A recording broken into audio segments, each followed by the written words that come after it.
voy a hablarles hoy de muchos temas dentro del mundo de los hongos, pero lo que me gustaría es que al menos cuando salgan de esta sala todos se vayan con una idea principal. Y esta idea, que parece muy sencilla, es esta: los hongos son hongos. Parece sencillo, pero siempre tenemos la gente que trabajamos con hongos esta pregunta, ¿no? ¿De qué son los hongos? Bueno, la palabra hongo viene del latín fungus, pero la disciplina que estudia los hongos se llama micología. Allí adoptamos el término del griego, de miques y logos, disciplina. ¿Por qué digo esto de que los hongos son hongos y no son plantas o no son animales? Bueno, porque en general nos quieren vender a los hongos, ¿no?, en todos los supermercados dentro de la sección de verduras. Pero como espero que convencerles hoy, en esta hora que tenemos, en este espacio, los hongos son un reino propio y tienen propiedades muy diferentes a las verduras, a las vegetales y a los animales. Y pertenecen a un reino que se conoce como fungi. Este reino, que se conoce como el quinto reino, fue acuñado por el señor Robert Whittaker en 1969. No hace tanto de eso. Antes de esta clasificación, pues sí, los hongos se estudiaban en departamentos de botánica o de microbiología. Pueden ver publicaciones sobre hongos que aparecen en el Journal of Bacteriology, la revista de bacteriología, por ejemplo. ¿Y por qué Whittaker decidió incluir a los hongos en un reino único, en un reino propio? Bueno, porque, como ven en este árbol filogenético, que es de un libro de bachillerato, la división, aquí está considerados ya los hongos, según Whittaker, aquí las plantas, aquí los animales, los protistas. Todos estos son organismos eucariotas, es decir, que tienen un núcleo en sus células, y aquí debajo están los procariotas, los mónadas. Pues él decidió que los hongos eran hongos básicamente por el modo de alimentación de los hongos. Las plantas, para conseguir sus alimentos, hacen fotosíntesis. Las plantas hacen ellas propias sus alimentos, ¿sí? Los animales ingerimos el alimento. En nuestro caso, pues vamos al súper y lo compramos. Anteriormente, pues teníamos que salir a cazarlo, ¿no?, a cultivarlo. Pero los hongos tienen un modo muy particular de alimentación, que es la absorción. Es decir, los hongos secretan enzimas al medio ambiente. En el medio ambiente degradan los alimentos y ya luego ingieren por absorción esos alimentos predigeridos. ¿Okay? Entonces, eso es lo que los clasifica en esa época como unos organismos aparte. Y bueno, obviamente tienen otras características celulares, y ahora con todas las herramientas de biología molecular, pues podemos ver que filogenéticamente constituyen un grupo aparte. ¿Okay? Algunos aspectos clave de estos hongos, de este reino. Bueno, por un lado, el reino fungi es muy diverso. Son uno de los organismos más diversos en el árbol de la vida, después de los insectos. Se conocen aproximadamente unas 100.000 especies fúngicas, pero se cree que existen muchas más que no se han descrito, porque muy pocas de estas especies son cultivables. Entonces, se cree que existen 1,5 millones de especies. Imagínense la proporción que conocemos solo de ellas. Pero últimamente este número ha crecido. Todas las herramientas de biología molecular que hay están indicando que puede ser que haya hasta 5 millones de especies. Entonces, imagínense, aunque secuenciemos cada día miles y miles de especies nuevas, lo que nos queda por hacer. Y además los que nos queda por aprender a cultivar en el laboratorio. Los hongos se pueden encontrar en cualquier sitio. Creemos que los hongos siempre los asociamos con esos bosques tropicales, frondosos y demás, pero no. Se pueden encontrar en las salinas, en las plantas de producción de sal, en ambientes con una cantidad de sal muy alta, en los glaciares, a temperaturas muy bajas, en el desierto, zonas áridas y semiáridas, en donde creemos que solo crecen los cactus. Esto de aquí no se ve muy bien, creo de atrás, pero es un núcleo de un sedimento marino. En el fondo del mar también se pueden encontrar hongos, y de hecho pues estamos colaborando en un proyecto en CISESE, en el consorcio de Golfo de México, en donde estamos viendo la diversidad fúngica en sedimentos marinos que están hasta 3.000 metros de profundidad. Y por último, aunque no lo crean, o seguramente sí, hay muchos hongos en ambientes, esto se puede considerar un ambiente, como los lavavajillas. unos equipos que pueden llegar a unas temperaturas muy altas, ¿no? Pues últimamente hay muchos estudios de investigadores, como esta investigadora de aquí, puede encontrar sus TED Talk en línea, en donde han estudiado el microbioma de los lavavajillas. ¿Sí? Entonces, hay hongos por todos lados, hasta donde no se pueden imaginar. Pero la siguiente pregunta, ¿no?, que siempre recibimos: ¿los hongos son buenos o son malos para nosotros? ¿Son héroes o son villanos? Pues bueno, tengo que decirles que son los dos. Y vamos a empezar a ver algunos de los hongos que son villanos, para luego ya pasar a los que son héroes y salgan de aquí con una mejor idea de los hongos. ¿Cuáles son los villanos?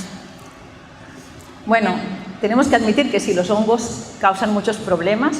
Unas 8.000 especies causan enfermedades en plantas, y dentro de estas plantas están los 5 cultivos más importantes del mundo: el arroz, el trigo, el maíz, las patatas y la soya. Son casi 125 millones de toneladas que se pierden anualmente por enfermedades fúngicas.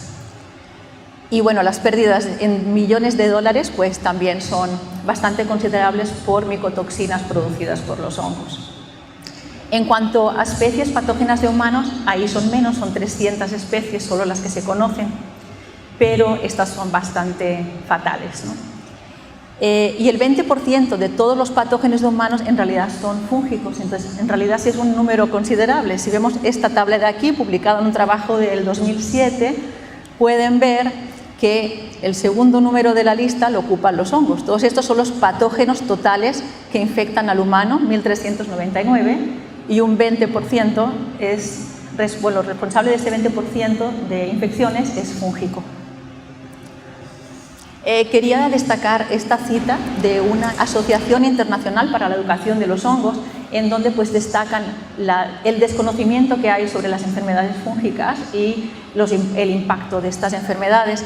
Entonces, bueno, ellos recalcan que las autoridades de salud pública pues descuidan realmente las enfermedades que están causadas por los hongos. Hay a nivel mundial más de 300 millones de personas cada año que sufren alguna infección fúngica, y de estos afectados 1.35 millones de personas realmente fallecen por enfermedades fúngicas. Este número es muy alto.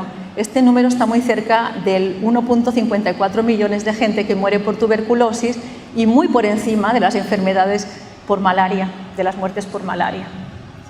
Entonces, sí, realmente es un problema, ¿no?, las enfermedades fúngicas, aunque hoy no vamos a hablar mucho de ellas, solo las menciono. Y como les decía, hay pocas especies, y de hecho hay una docena de especies que sí son fatales para el humano. Estas son algunas de las especies que seguramente conocen: la blastomicosis, la candidiasis. Este en realidad es un hongo pues comensal del humano, ¿no? Si estamos bien, no pasa nada, lo tenemos como parte de nuestro microbioma, pero cuando nuestro sistema inmune pues está inmunosuprimido o cambian nuestras condiciones del organismo, pues entonces sí, cándida crece más de lo normal, digamos, ¿no?, y puede causar infección. La coccidiomicosis, que ahora hablaré de esta enfermedad, la coccidioidomicosis, la histoplasmosis, criptocomicosis, todas son nombres complicados de decir, y la aspergilosis, ¿no?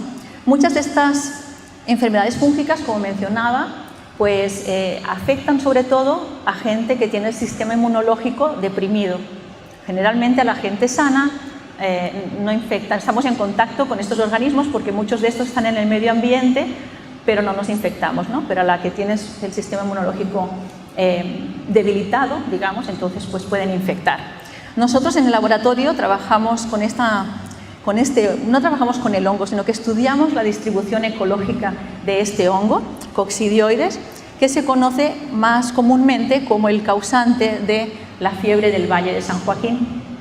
Este hongo es exclusivo del continente americano, es característico de zonas áridas y semiáridas, por lo tanto muchos estados de México, del norte de México, tienen este hongo en el suelo, y lo que hemos hecho en el laboratorio es diseñar métodos moleculares para identificar aquellos suelos que son potencialmente infectivos para el hombre, sin tener que cultivar el hongo en el laboratorio, porque ya les dije, es muy patógeno y necesita un sistema de seguridad muy elevado.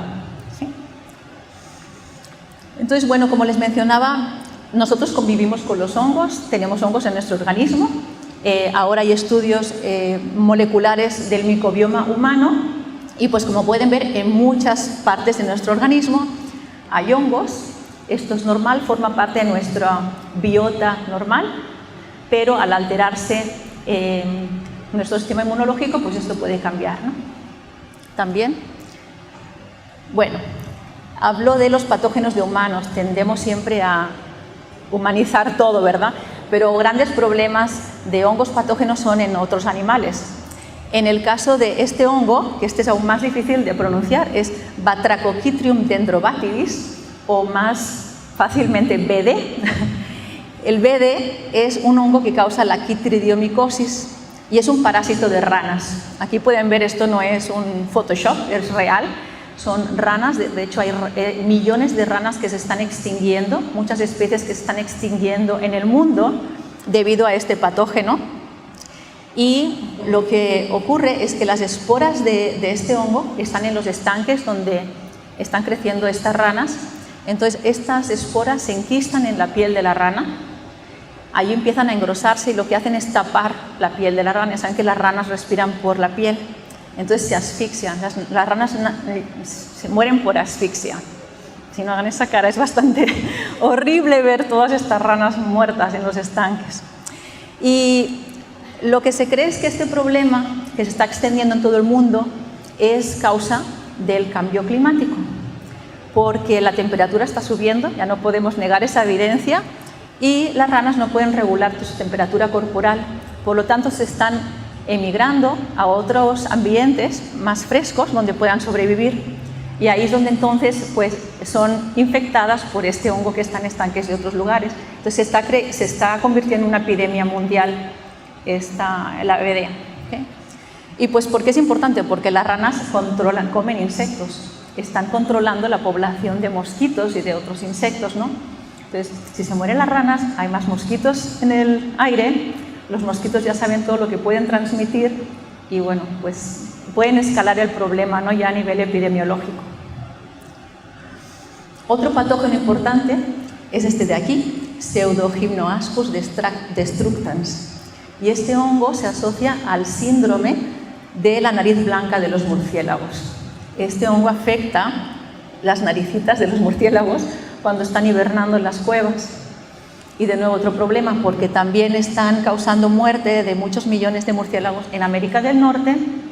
Y de nuevo, los murciélagos también en algunos casos pues, se alimentan de mosquitos, ¿no? Entonces también estamos ayudando a que crezca la población de mosquitos. Ahora vamos a pasar a unos hongos que pueden ser villanos o pueden ser héroes, según cómo se mire. Y este es un ejemplo, Scordicem, seguro que algunos de ustedes lo han visto en clases de biología, porque es un ejemplo clásico. Es un hongo que infecta a los insectos, las esporas son comidas, digamos, por los insectos y empiezan a crecer dentro del cuerpo de los insectos. Y bueno, esta película de aquí, que es de la BBC... These bullet ants are showing some worrying symptoms. Spores from a parasitic fungus called cordyceps have infiltrated their bodies and their minds.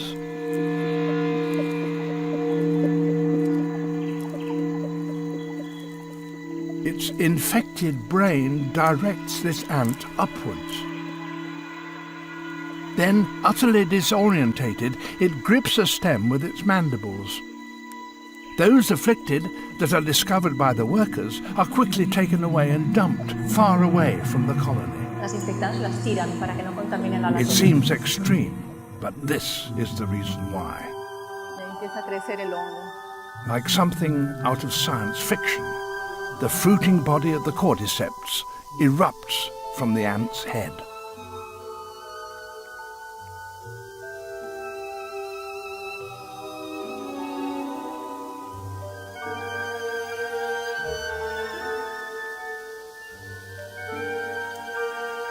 It can take 3 weeks to grow, and when finished, the deadly spores will burst from its tip.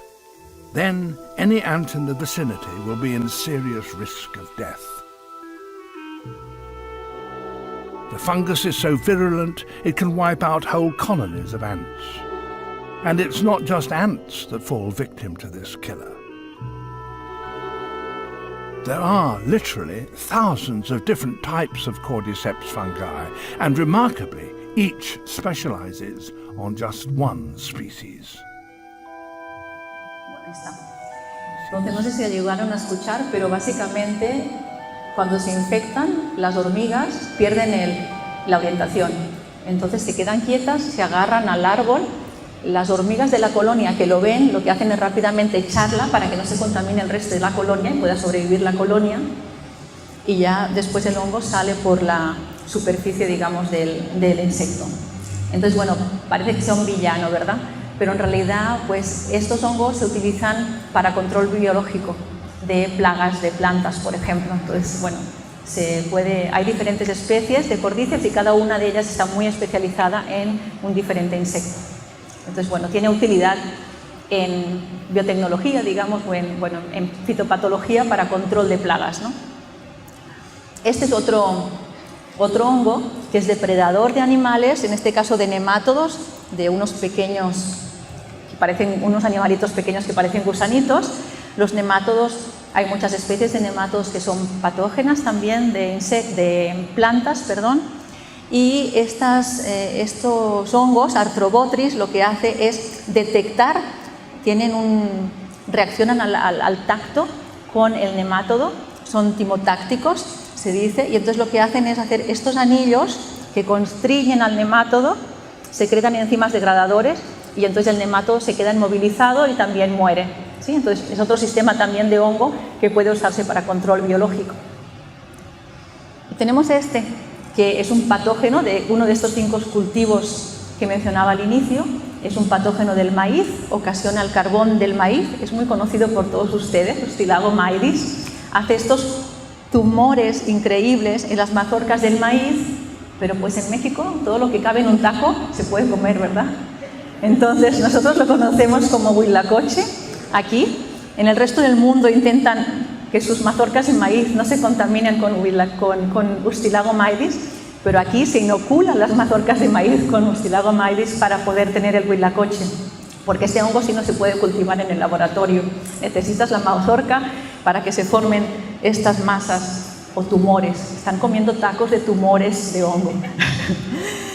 Y esto es lo que se están comiendo. La infección del hongo lo que hace es hacer unas hiperplasias, unos tumores, unas agallas en estas mazorcas que en realidad pues están contenidas de esporas sexuales del hongo, o sea que están comiendo tumores llenos de esporas sexuales. Pero están muy buenas, ¿a que sí? Y además, bueno, esto se conoce como el caviar mexicano, ¿no? Y es una delicatessen en el resto del mundo también. Pasamos a los héroes. Ahora sí. Los hongos realmente son nuestros compañeros de vida y yo creo que cada uno de ustedes, cada día de su vida, está en contacto o usa algún producto en el que ha intervenido un hongo.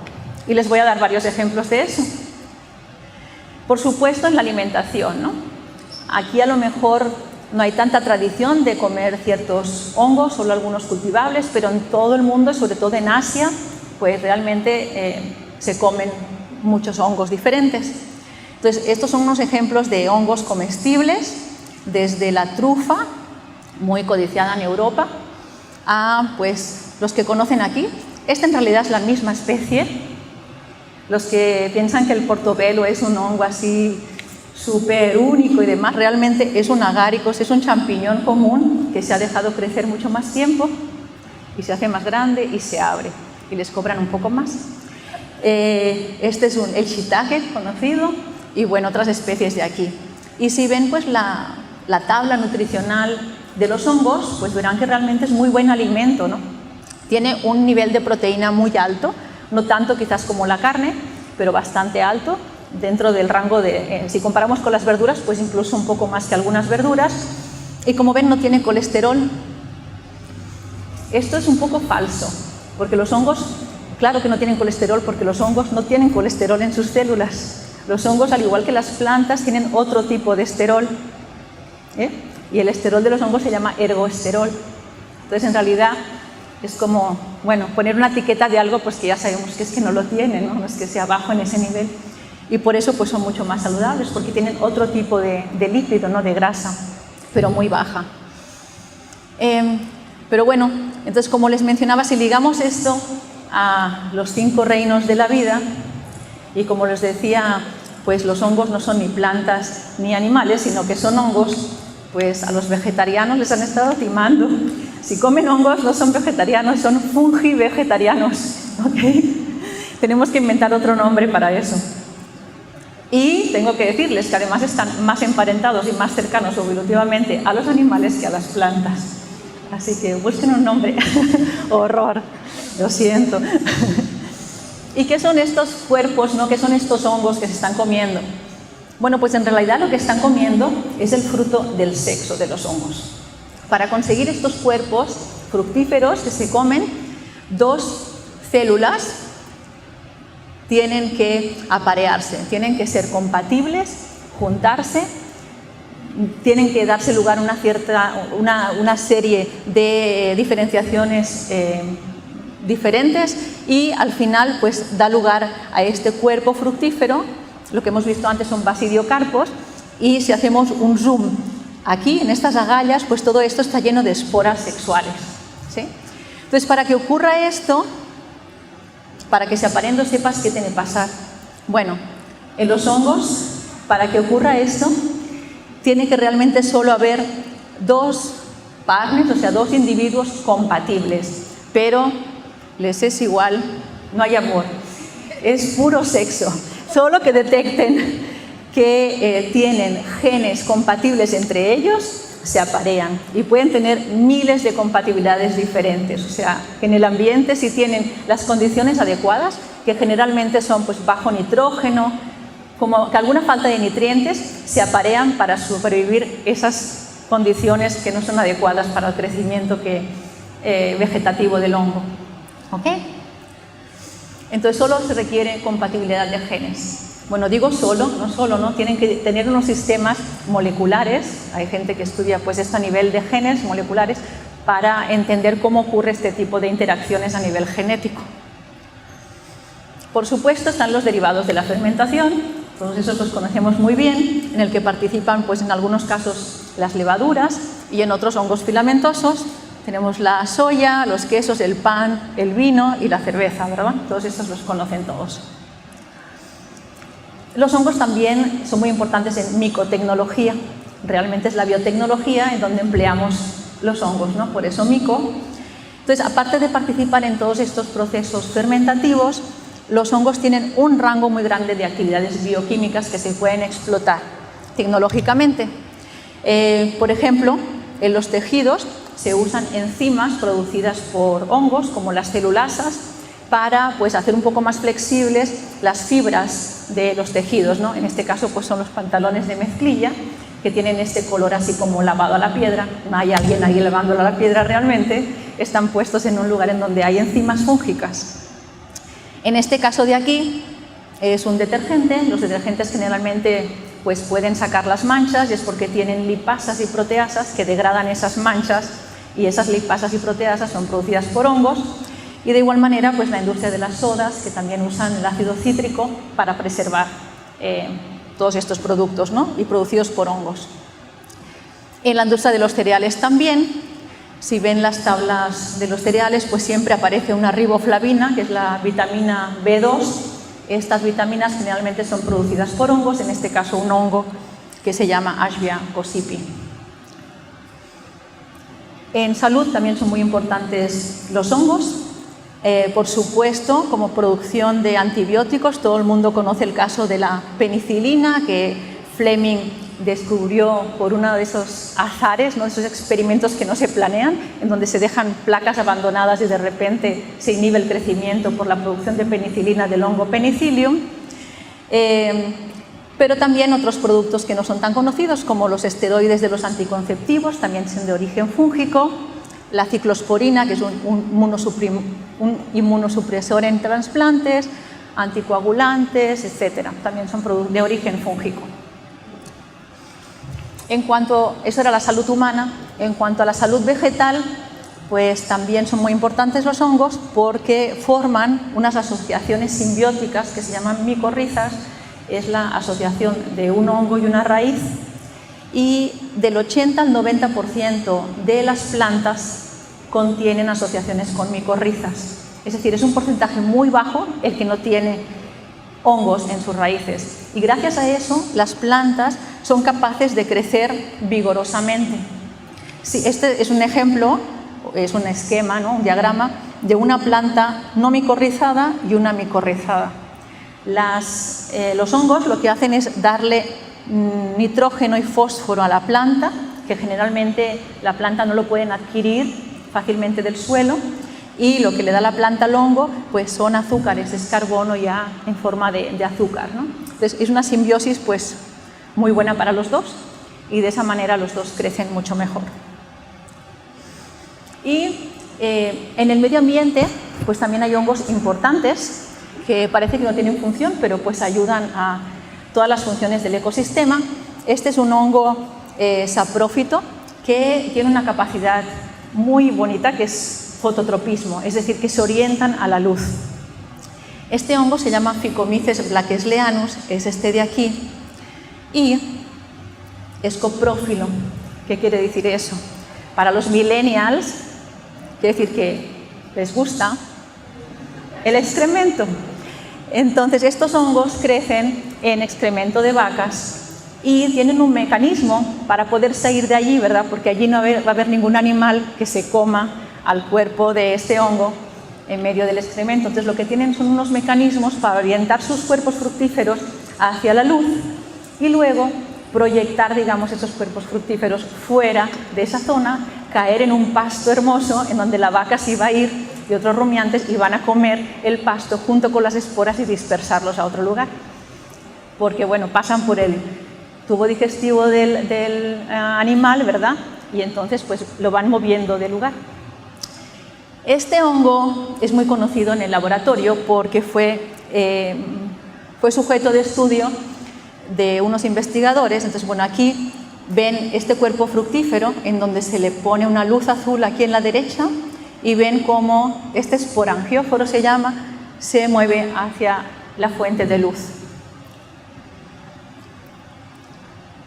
Y eso pues implica un crecimiento, ¿no?, de esta estructura para expandirse.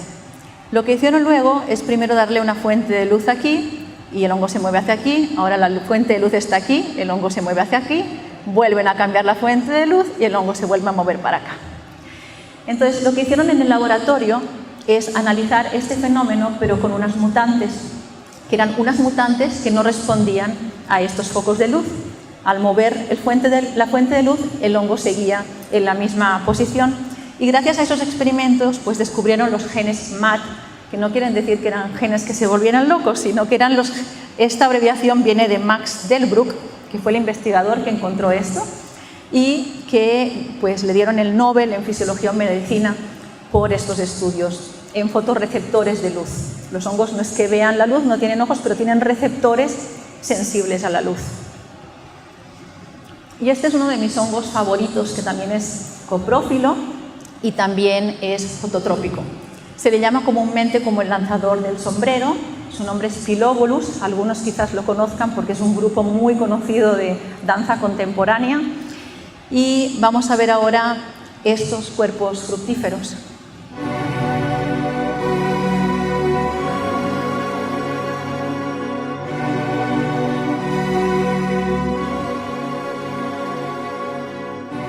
Madura el cuerpo fructífero, cambia de color, lo que se conoce como sombrero, ¿no? Esto que tenían arriba el hongo, pero luego lo que vemos es que colapsa, porque está ocurriendo algo muy rápido y la cámara no puede captarlo. Un investigador, colega mío, Nick Money, hicieron un video de este mismo proceso, pero con una cámara ultra rápida. Entonces lo que les voy a mostrar ahora es una película de este momento en que el hongo lanza el sombrero, el esporangio, en realidad es eso, y pues es algo que animó él también esta animación.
Esta cámara está captando 250.000 marcos por segundo, imagínense.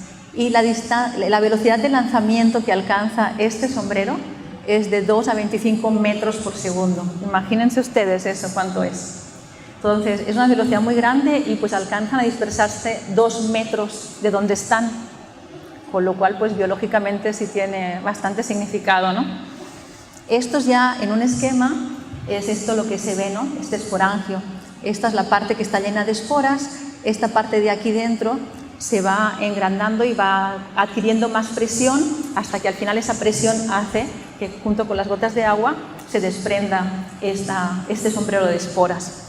Y ya para acabar esta parte de los usos de los hongos, pues los hongos son el futuro realmente de la química verde. Ahora ya hay empresas que están usando hongos para hacer estos empaques y ya por fin desechar todas estas espumas de poliestireno tan contaminantes y recalcitrantes. Entonces ya pues se comercializan estos empaques, incluso ladrillos hechos por hongos que son muy resistentes y por supuesto están tratados para que no crezcan hongos encima de esto, ¿verdad? También se usan para producción de diésel, de micodiesel en este caso, hongos que usan material de desecho de plantas para producir pues hidrocarburos y pues también para aplicaciones de nanopartículas, ¿no? En el sector salud sobre todo. Pues vamos a pasar ahora a qué es lo que hacemos en el laboratorio, ¿no?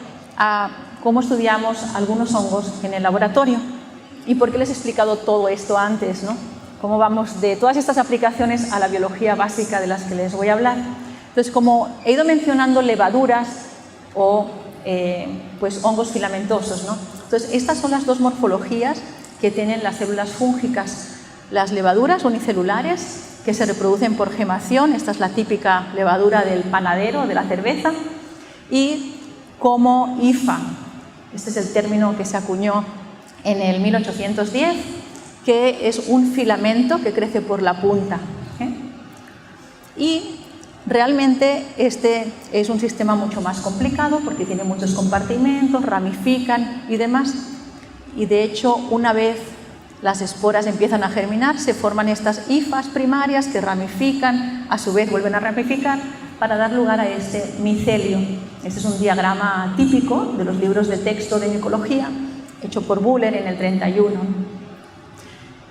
Y nosotros estudiamos hongos filamentosos.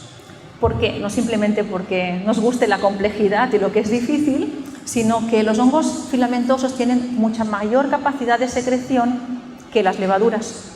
Por ejemplo, Aspergillus y Trichoderma, que son dos especies fúngicas que se usan en biotecnología, pueden producir desde 30 a 100 gramos por litro de enzimas, ¿no? Eso es una cantidad muy alta en comparación con las levaduras. Aparte tienen un crecimiento apical constante, los hongos crecen por la punta y de esto hablaremos más ahora. Y por último, pues el crecimiento filamentoso. Este crecimiento pues es un estilo de vida mucho más eficiente para colonizar los sustratos, ¿no? Si nosotros ponemos en esta sala medio de cultivo en toda la sala, inoculamos una levadura ahí en la esquina, a la semana vienen y ahí va a estar la levadura. Pero si ponemos un hongo filamentoso, va a ocupar en no sé cuánto tiempo toda la sala, ¿no?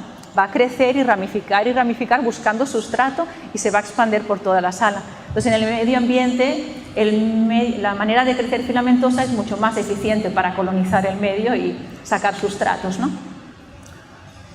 Nuestro modelo de estudio es este hongo, se llama Neurospora crassa, es también conocido comúnmente como el moho naranja del pan, se descubrió en panaderías francesas inicialmente, creciendo en pan, y en el medio ambiente crece en árboles, en madera de árbol que han sufrido incendios. Las esporas sexuales de este hongo se activan por el calor y por eso es uno de los hongos que colonizan más rápidamente después de incendios. Así es como se ve en una placa de Petri de cultivo en el laboratorio.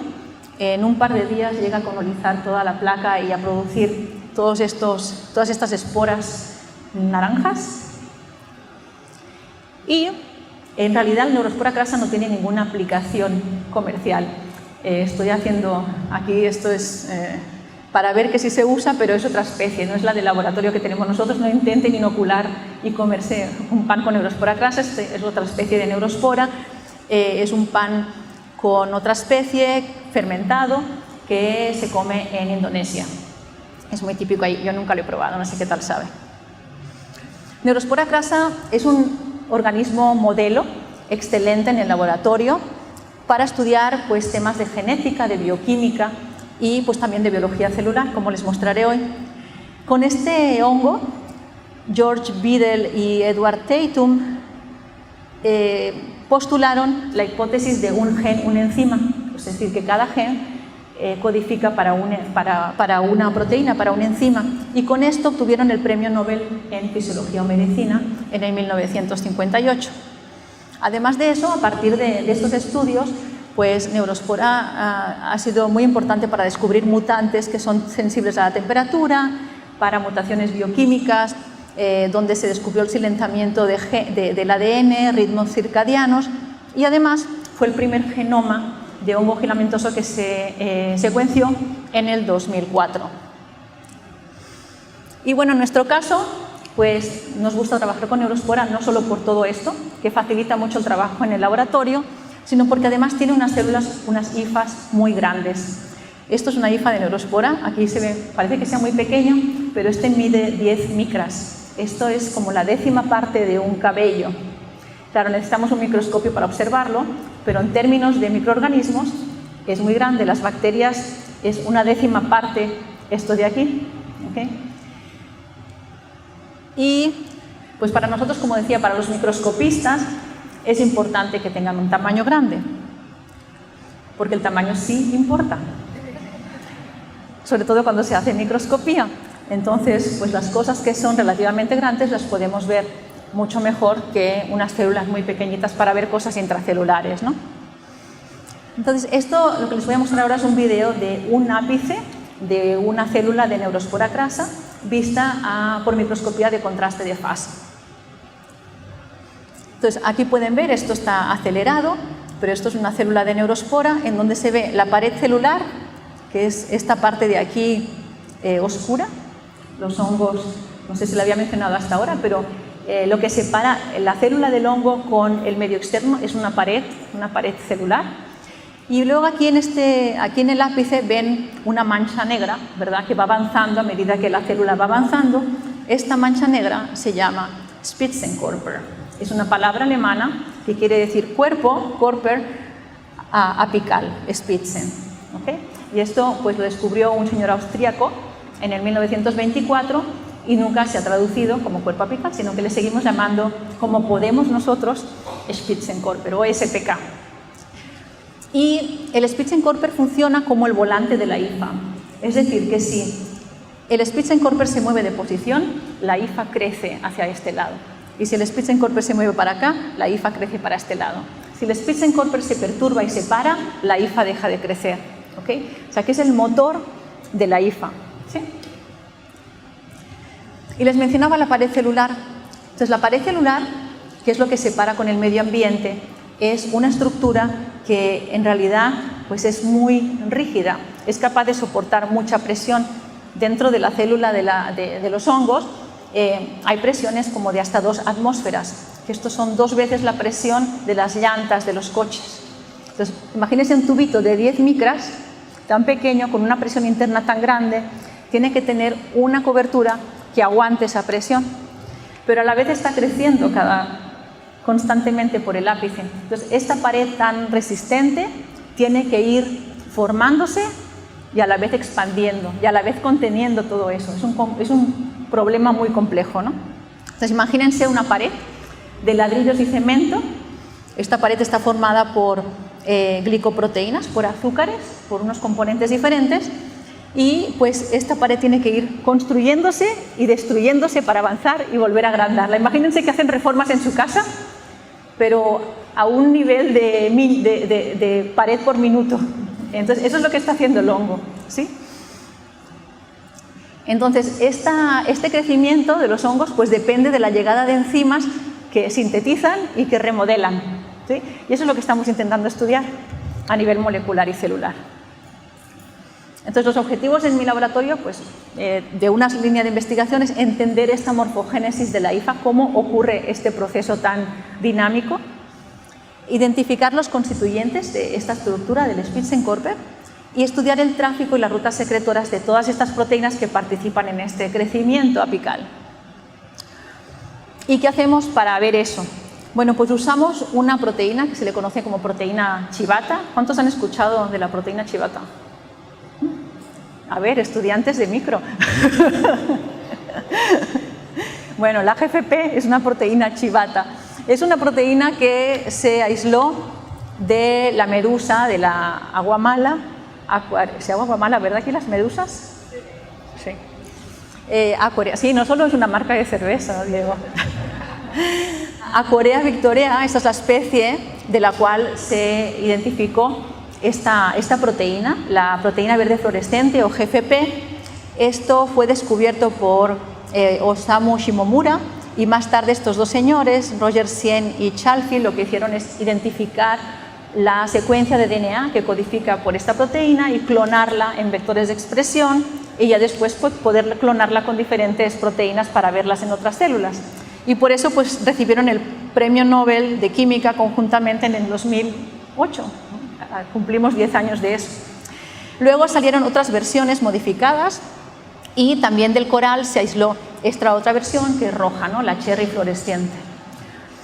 Ahora se han hecho todas las versiones del arco iris que quieran y entonces al irradiarlas con una longitud de onda determinada se excitan y emiten luz de una longitud de onda más elevada. Entonces lo que hacemos en el laboratorio es clonar las secuencias de ADN que codifican para estas proteínas fluorescentes y las ponemos detrás de las proteínas que nosotros creemos que van a participar en un evento para hacer el seguimiento en vivo por microscopía de estas proteínas dentro de la célula de neurospora.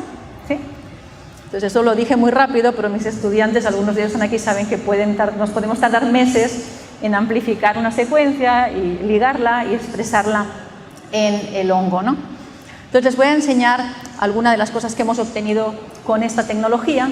Esto es el etiquetado de una proteína que es la quitina sintasa 1, que es una enzima que participa en esta formación de la pared celular. La etiquetamos con GFP y la observamos por microscopía confocal de barrido con láser. Y pueden ver cómo se acumula esta proteína etiquetada aquí en el ápice, en lo que parece un Spitzenkörper, ¿verdad?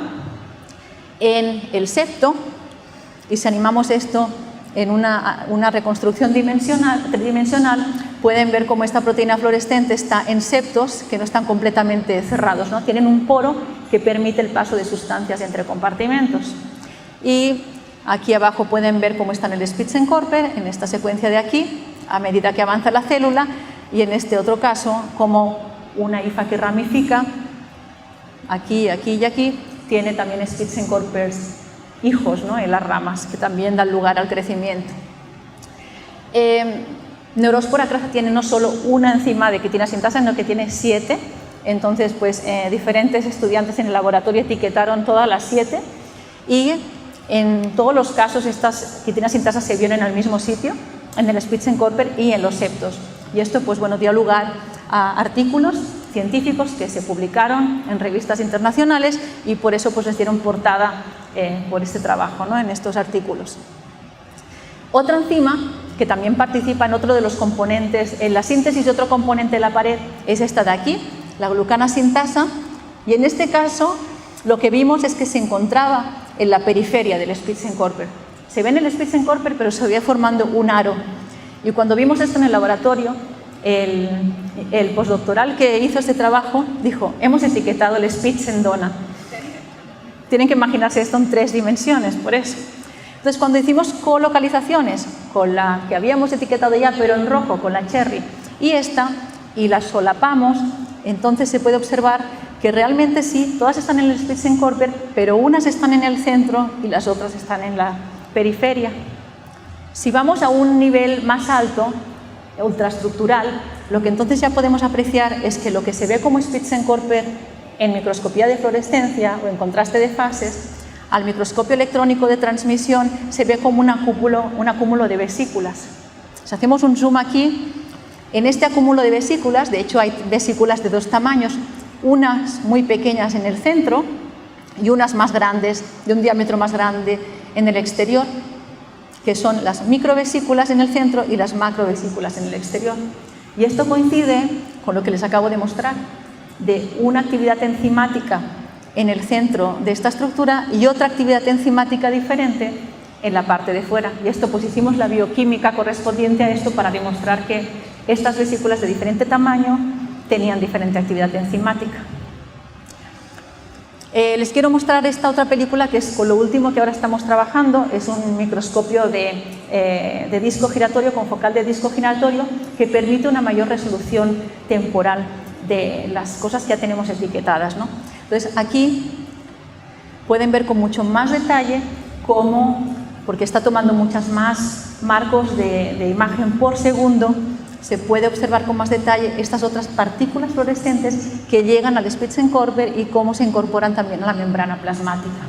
Entonces, este último equipo del departamento, pues creo que nos va a dar mucha más información en los próximos años, ¿no? de cómo funciona el interior de la célula. Con este otro tipo de microscopía, aquí lo que estamos viendo es la periferia de la célula, y en este caso lo que se puede ver son como todas estas partículas de la misma proteína se están moviendo antes de llegar al Spitzenkörper. Aquí esto no se puede enfocar porque estamos viendo la superficie de un cilindro, entonces pueden ver cómo hay un movimiento para adelante y para atrás, parecen como moscas, ¿no? Que se van moviendo, como pequeñas pulgas.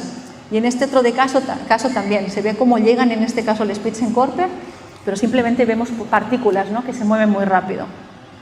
Entonces, bueno, combinando todas estas técnicas, pues podemos llegar a hacer este tipo de modelos. Son bolitas de diferentes colores, rojas y verdes, que se van incorporando al Spitzenkörper, pero de una manera ordenada, ¿no? Estratificada.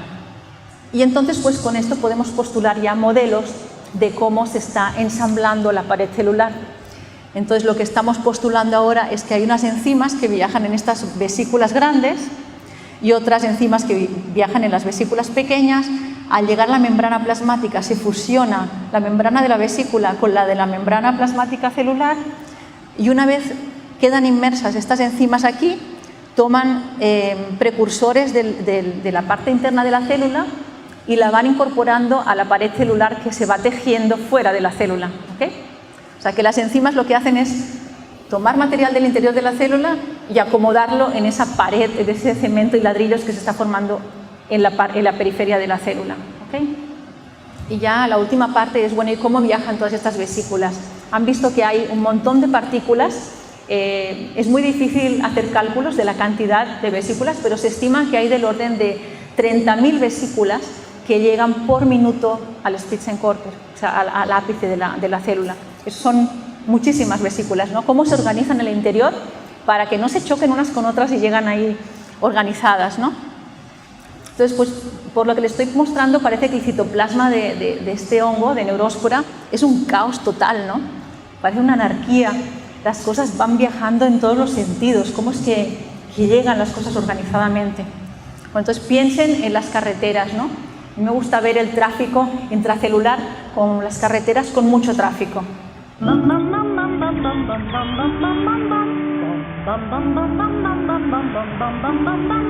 Mr. Sandman, bring me a dream. They're gonna shoot it that I've ever seen. You'll have nobody to call my own. Please turn on your magic beam. Mr. Sandman, bring me a dream. No se chocan. Si piensan que se van a chocar, no se chocan.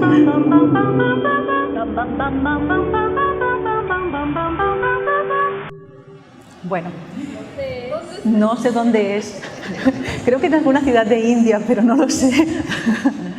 Imagínense la célula de Neurospora como una carretera, ¿no?